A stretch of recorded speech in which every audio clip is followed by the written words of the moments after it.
ये आज तक रेडियो है।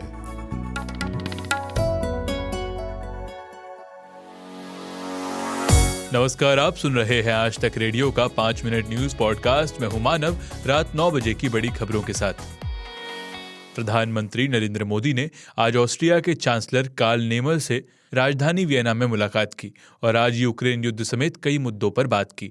उन्होंने कहा कि समस्याओं का समाधान रणभूमि में नहीं हो सकता, मासूम लोगों की जान की हानि स्वीकार नहीं है।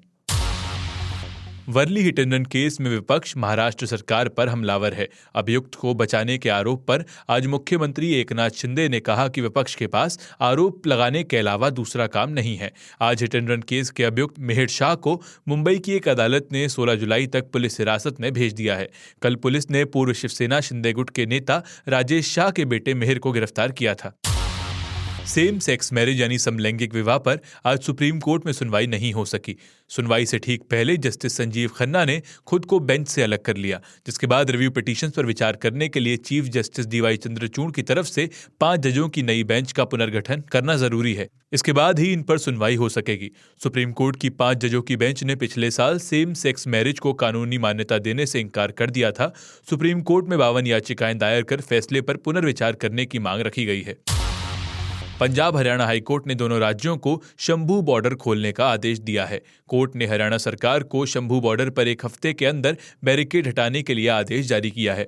जब किसान लोकसभा चुनाव से पहले दिल्ली की ओर कूच करने वाले थे, तब हरियाणा पुलिस ने वहां पर बैरिकेड लगा दिया था, जिसके विरोध में किसान वहीं धरने पर बैठ गए थे।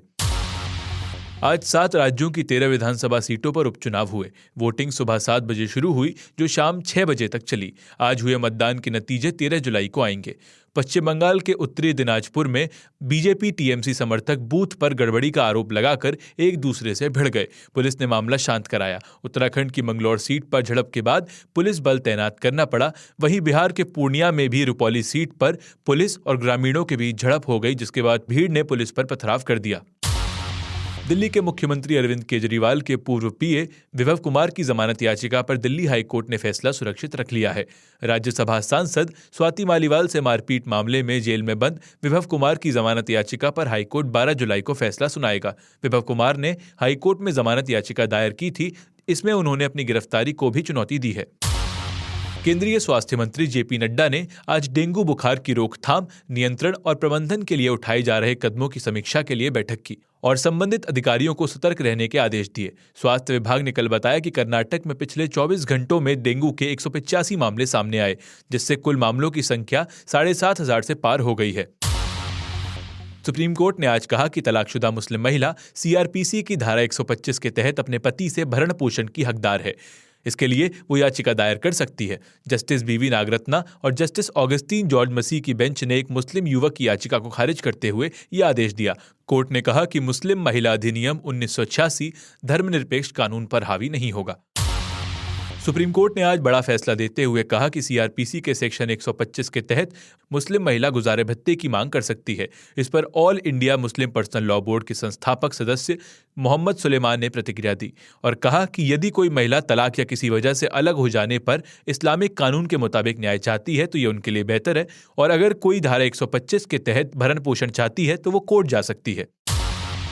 दिल्ली के पूर्व मंत्री राजकुमार आनंद अपनी पत्नी वीणा आनंद के साथ आज बीजेपी में शामिल हो गए हैं। उन्होंने लोकसभा चुनाव से पहले मंत्री पद से इस्तीफा दे दिया था और बीएसपी में शामिल हुए थे, लेकिन आज वो बीजेपी में शामिल हो गए। इसके अलावा छतरपुर से आम आदमी पार्टी के मौजूदा विधायक करतार सिंह तनवर ने भी बीजेपी का दामन थाम लिया है। साथ ही पार्टी के पार्षद उमेश फोगाट भी बीजेपी में शामिल हो गए हैं।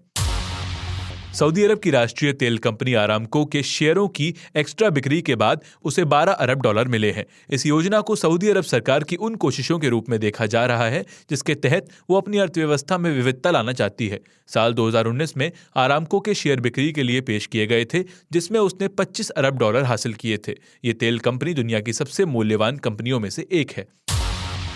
भारत ने टी20 सीरीज के तीसरे मैच में जिम्बाब्वे को 23 रनों से हरा दिया है।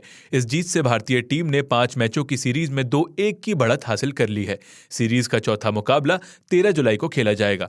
हरारे स्पोर्ट्स क्लब में आज टीम इंडिया ने टॉस जीतकर पहले बैटिंग करने का फैसला लिया और 20 ओवरों में 4 विकेट देकर 182 रन बनाए। 183 रन का टारगेट चेज कर रही जिम्बाब्वे 20 ओवर में 6 विकेट पर 159 रन ही बना सकी। तो ये थी रात 9 बजे तक की बड़ी खबरें। अब आपसे मुलाकात होगी कल सुबह 10 बजे की न्यूज बुलेटिन में। सुनते रहिए आज तक रेडियो।